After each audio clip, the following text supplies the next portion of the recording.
آل Pakistan local government workers federation پورے پاکستان کے بلدیاتی ملازمین کی ایک آواز ہے جو کہ اپنے بلدیاتی ملازمین کے جائز حقوق اور مراد کا تحفظ کرتی ہے، اور آج بھی قائد مزدور تحریک خورشید احمد، سالار مزدور عبداللطیف نظامانی، محمد رمضان اچکزئی، اسامہ طارق اور ملک نصیر الدین ہمایوں اور مرکزی general secretary all Pakistan local government workers federation نے پاکستان میں اور ملک بھر میں بڑھتی ہوئی مہنگائی کے خلاف بختیار لیبر ہال لاہور کے سامنے احتجاج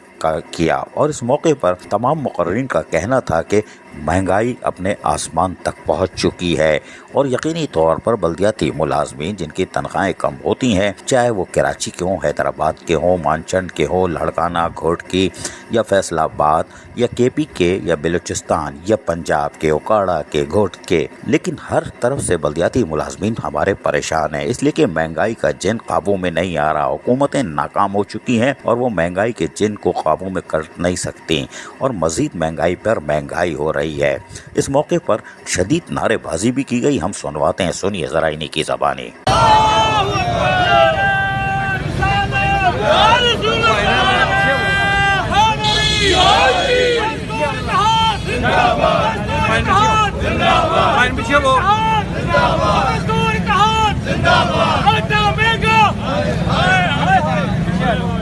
آل Pakistan local government workers federation کے تمام رہنماؤں، چاہے پاکستان کے کسی بھی صوبے میں یا شہر سے تعلق رکھتے ہوں یا ضلع سے تعلق رکھتے ہوں یا تحصیل سے، ان میں خورشید احمد ہوں یا اس کے ساتھ ساتھ عبداللطیف نظامانی، محمد رمضان اچکزئی، اسامہ طارق، ملک نصیر الدین ہمایوں، ذوالفقار شاہ، علی مردان شیخ، اکرم راجپوت سمیت رسول بخش شاہانی، سکندر بخش شاہانی اور دیگر لوگ جو بھی ہیں ہمارے، وہ سب کے سب یک زبان ہو کر مہنگائی کے خلاف یقیناً میدان عمل میں ہے۔ عزیز عارف، KBS بلدیاتی نیوز۔ ایسی ہی خوبصورت ویڈیوز فیوچر میں حاصل کرنے کے لیے ریڈ بٹن پر کلک کر کے اور بیل آئیکن کو پریس کر کے ہم سب کے سبسکرائبر بننا مت بھولیے۔